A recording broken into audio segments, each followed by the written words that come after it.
How are you guys doing? Welcome back to another icon moment. So we've got ourselves Robert Pirés, another one of the lower end icons in the game, and not one I've ever really been a big fan of, if I'm being perfectly honest. But I was actually pleasantly surprised this year. I thought, or this time around, I thought he was, actually good. So, yeah, it's an interesting one. I don't really know how to classify him because when you look at the card, you don't really, it doesn't scream, playmaker or goal scorer, but, he's got some very balanced stats all around and a very unique type of player in game. He's a wide player, obviously naturally, but he's 6'2", high and average.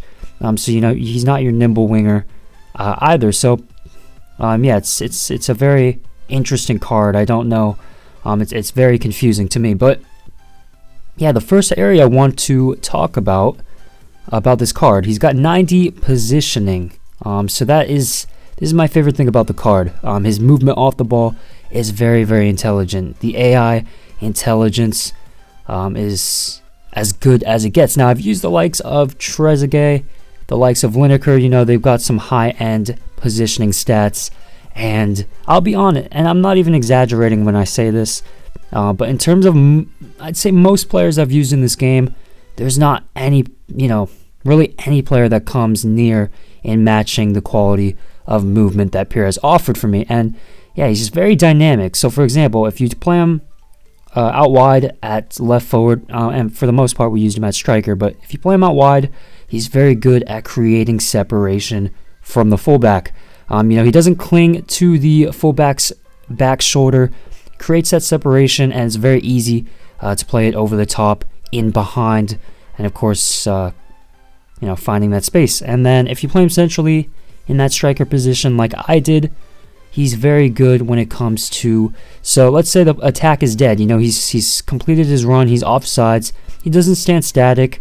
He doesn't just run back on side, but then he's covered easily by the center back. Once he gets back on side, like I said, very dynamic, and he's able to find another option, another run. So, yeah, this guy, very, very good when it comes to movement, and, it really opened up a lot of opportunities for him to,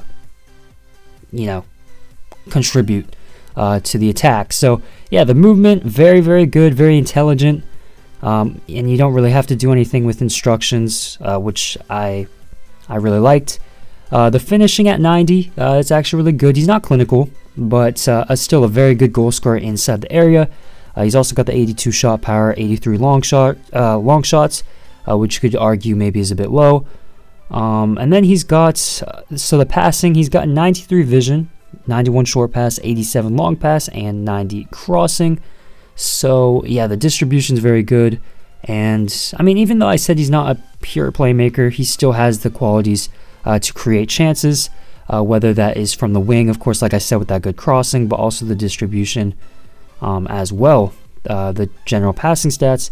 On the ball, my main concern here, something I was highly expecting to be quite frustrating, which, to be fair, if you're playing in very heavy, clunky gameplay, it's going to be quite a dreadful experience, and that's just how it is with how his build is in game.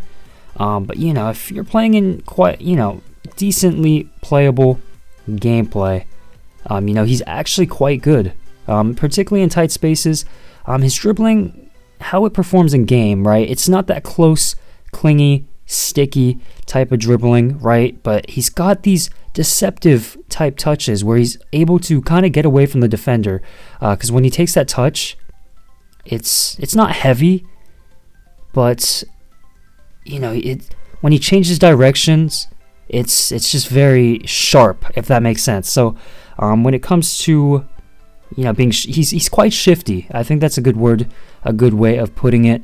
And so, yeah, if you stand up in a 1v1 situation to the defender and you're able to do basic fundamental skill, like a body feint even, or a ball roll, and just, general stuff like that, you're actually going to be able to effectively,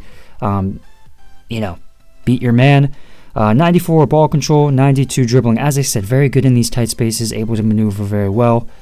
despite the maybe low agility and balance combination, and then the 90 composure. So yeah, it's a very good card. The pace as well, 89 acceleration, 89 sprint speed. He is fairly quick with the engine chemistry cell. So yeah, it's actually quite a good card for the price. Obviously, he's not a high-end, top-end end game player, but I think for the value and what he offers you, I think he's quite versatile. You can use him pretty much anywhere across that attacking line. I think he is a solid option. So yeah, that's going to be my review. Please like, of course, subscribe, comment down below who you'd like to see next, and thank you for watching.